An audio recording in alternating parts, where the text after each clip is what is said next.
Ya, ketemu lagi saya, Arsita Piranita, nanti teman-teman bisa panggil saya Dito. Ya, di video-video sebelumnya saya banyak ngobrol eh, tentang desain pada pada logo, branding dan sebagainya. Nah, kali ini sebetulnya pertanyaan ini atau apa yang akan saya sampaikan ini sering menjadi masalah di beberapa teman-teman desainer, yaitu bagaimana cara kita bertemu klien.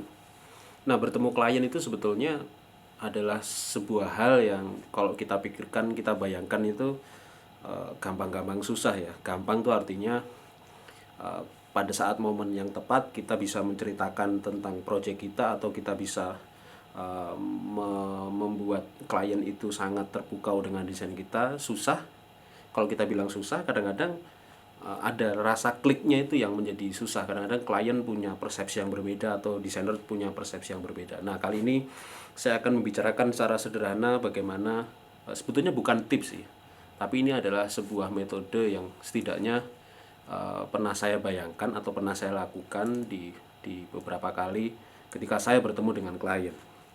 Poin pertamanya yang paling penting adalah kita siap dulu nih. Jadi tidak usah berpikir klien itu seperti apa, yang penting kita siap dulu. Siap artinya posisi kita sebagai desainer itu punya punya positioning nggak, punya sesuatu yang bisa diandalkan tidak. Nah, kalau seperti itu berarti kita bicaranya adalah portofolio. Berarti kita siapkan dulu portofolionya. Jadi jangan sampai kita berharap bagaimana caranya bertemu klien, tapi kita tidak mempunyai portofolio yang kuat. Mungkin di satu sisi kita bayangkan portofolio itu adalah sesuatu yang berat. Enggak juga. Portofolio itu kan kalau kita bicarakan secara sederhana ya, itu kan sebuah runtutan proses kerja yang kita bisa kerjakan, atau sebuah runtutan project-project yang pernah kita kerjakan. Nggak harus komersial, kalaupun kita menjadi desainer misalnya, baru memulai gitu, nggak harus project-project komersial, bisa project apapun. Nah, kesiapan itulah yang harus menjadi poin pertama dulu. Jadi siap dulu, masalah portofolio itu harus kita siapkan. Ada dua macam hal yang perlu kita siapkan, online dan offline ya. Jadi kalau online itu sebisa mungkin beberapa konten desain itu Anda upload.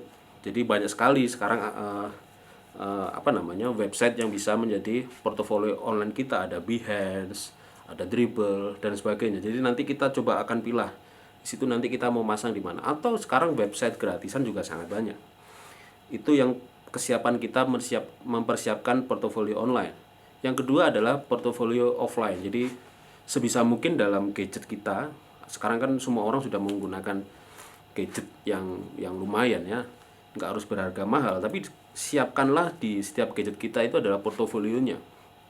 Bisa formatnya PDF atau format JPEG atau format presentasi. Jadi ketika kita bertemu klien, kita sudah siapkan.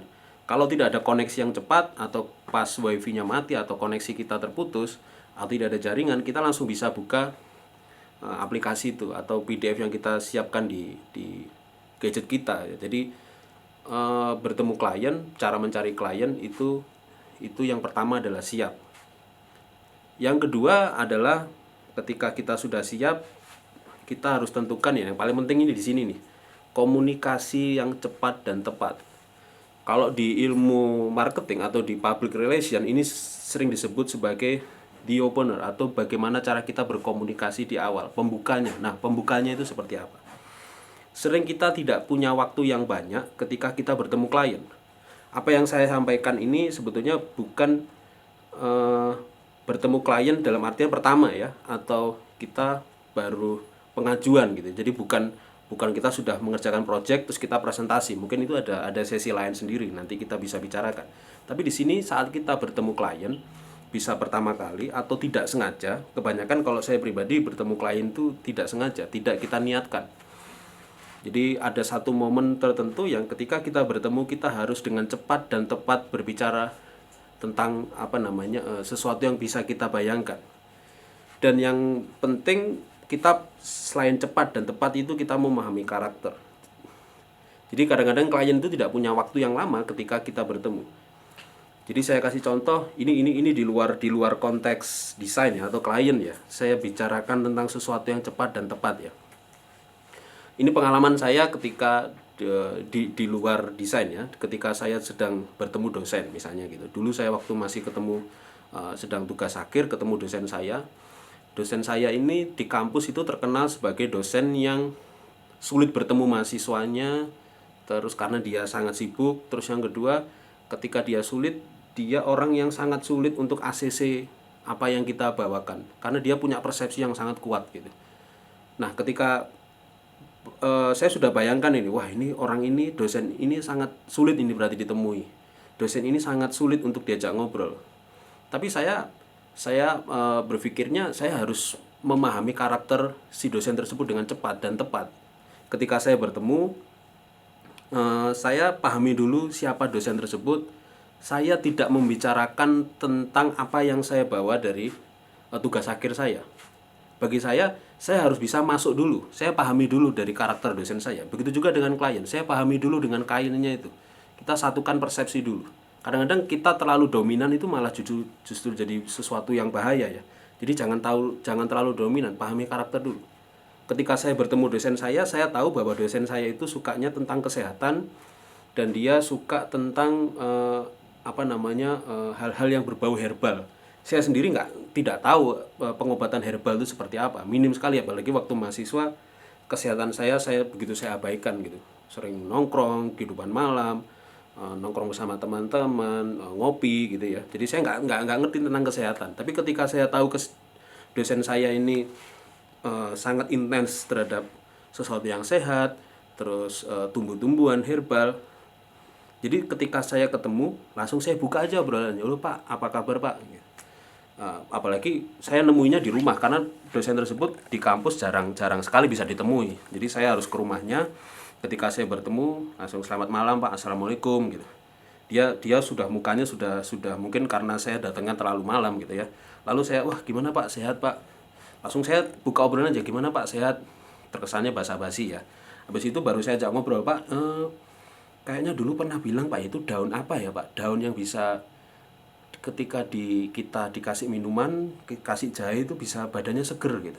Wah, dia langsung, "Oh ini Mas, daun ini." Langsung dia ceritakan tentang kesehatan gitu.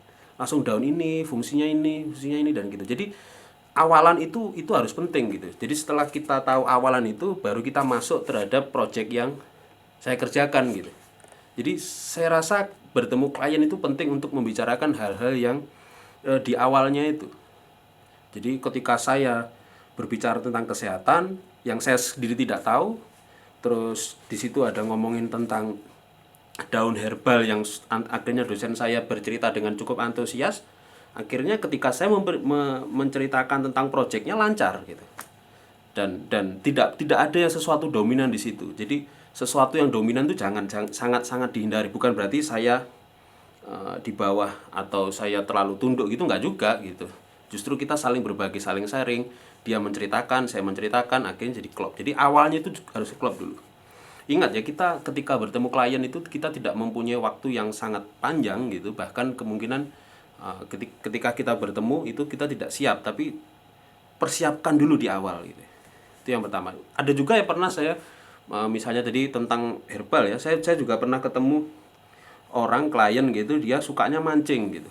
Padahal itu jauh dari bisnisnya gitu ya. Ketika saya bertemu, yang saya omongin pertama mancing dulu gitu. Jadi dia langsung, padahal saya mancing aja nggak pernah mancing gitu. Saya cuman, wah, biasanya kok orang mancing tuh kok bisa ya Pak ya, kok sendirian terus senang. Oh iya, dia langsung cerita tentang ikan ya. Saya sendiri nggak makan ikan gitu ya, bukan saya anti ikan, saya memang tidak suka ikan gitu ya. Dia cerita gitu.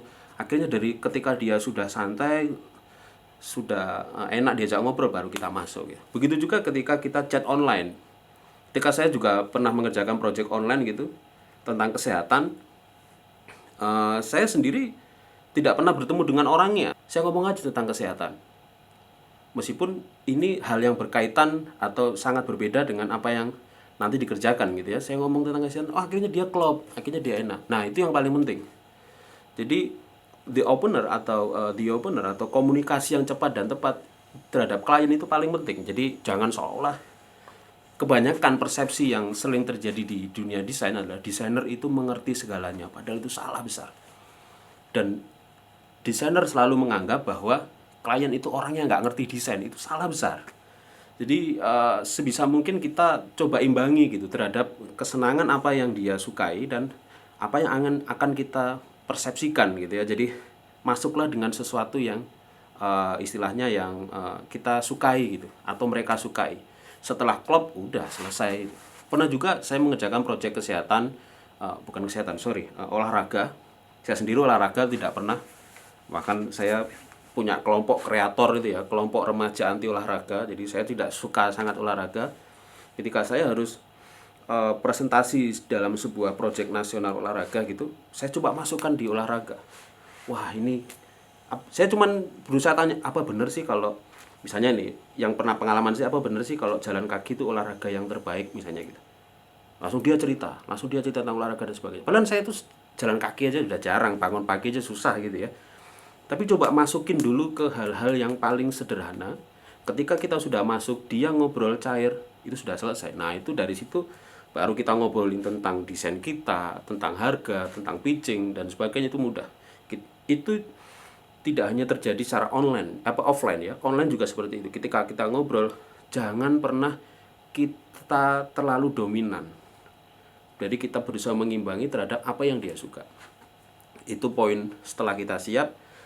Yang poin pertama tentang kesiapan kita sebagai seorang desainer, yang kedua adalah komunikasi cepat dan tepat. Kalau cepat aja itu salah, tapi tepat itu paling penting. Tapi kalau tepat terlalu lama ya jangan juga, nanti kita ngobrolnya malah kemana-mana. Yang penting cepat dan tepat. Yang ketiga adalah jangan pernah berpikir sia-sia. Kan kadang-kadang kan ada yang tanya, saya sering lihat di komen-komen di orang-orang jualan online ya. Ini saya analogikan aja. Tanya-tanya tapi nggak beli misalnya gitu. Sering tanya tapi nawar-nawar tapi tidak beli. Dan itu juga terjadi di desainer. Kadang-kadang klien tuh tanya, orang-orang tanya.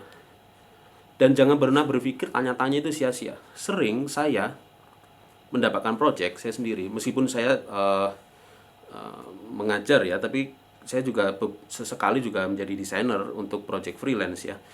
Saya mengerjakan desain itu justru dari klien yang setahun lalu dia menghubungin saya. Jadi klien itu bertanya-tanya, atau orang yang bertanya-tanya pada kita itu jangan pernah, ketika dia tanya terus jangan pernah kita sebelin gitu. Kadang-kadang tanya-tanya itu tanpa sadar dia sebetulnya ingin mempelajari dulu gitu. Dia tidak punya bisnis, tidak punya usaha, tanya-tanya dulu. Ketika dia siap baru dia ngontak kita. Sering berapa kali itu saya mendapatkan project dari orang yang tanya-tanya setahun dari yang dulu. Kebetulan saya tidak pernah ganti nomor kontak telepon ya. Kontak HP saya itu sejak tahun 2003 sampai sekarang tidak pernah ganti. Jadi orang yang punya kontak HP saya itu pasti akan, ketika zaman dulu sampai sekarang nggak akan ganti, pasti ketemu gitu. Sering sekali. Jadi orang yang cuma tanya-tanya, orang yang kelihatannya ini nggak niat, atau orang yang iseng, itu semua, kalau bagi saya itu semua saya anggap sama. Jadi saya tetap ajak ngobrol dengan sabar, karena pasti nanti suatu saat orang tersebut akan kembali ke kita. Kalaupun tidak kembali, minimal kita punya kontak dia, atau minimal kita bisa ngobrol gitu ya. Jadi dia punya persepsi apa, kita bisa ngobrol dan sebagainya. Nah, itu kadang-kadang hal-hal semacam itu yang sulit dipahami oleh desainer dan tidak diajarkan di dunia akademik. Jadi hal-hal semacam itu kan di desain kadang-kadang kita hanya diajarkan tentang konsep, tapi tidak pernah diajarkan bagaimana metode kita untuk masuk pada konsep ketika berbicara terhadap klien. Nah, itu yang paling penting ya. Jadi apa yang saya sampaikan ini setidaknya menjadi gambaran bagaimana sebetulnya klien itu bukan sesuatu yang menakutkan, bahkan bukan sesuatu yang menjengkelkan. Bahkan klien itu bisa menjadi teman. Banyak sekali klien yang mengerjakan proyek dengan saya kan sekarang berteman gitu. Kita sering sharing, dia punya bisnis apa, kita ngobrol. Meskipun kalau kita lihat secara bisnis dalam tanda kutip ya, itu tidak menghasilkan ya, tapi saya percaya bahwa lingkungan itu, ketika ekosistem itu tetap berjalan, teman kita banyak, komunitas kita banyak, pasti akan bermanfaat apapun gitu ya. Tapi yang dari 3 hal yang paling penting ini tadi, kesiapan, terus berkomunikasi dengan cepat dan tepat, dan yang terakhir adalah jangan pernah berpikir sia-sia. Yang paling penting ada yang tengah ini. Kita harus ketika bertemu dengan klien pahami karakternya dan jangan pernah menjadi dominan. Jadi menjadi dominan itu terlalu tinggi, kita terlalu ngobrol gitu. Jangan pernah. Masuklah terhadap yang mereka sukai. Baru setelah itu kita sampaikan apa yang menjadi desain kita atau menjadi konsep kita. Kebanyakan desainer langsung menggebu-gebu menceritakan tentang kualitas. Klien tidak butuh itu. Klien itu yang dibutuhkan bagaimana dia klop dengan kita dan lalu mengerjakan proyek bersama. Saya rasa itu pandangan saya sederhana tentang bagaimana cara bertemu klien. Nanti setelah ini saya akan membicarakan bagaimana mengetahui harga desain. Terima kasih, sampai bertemu lagi.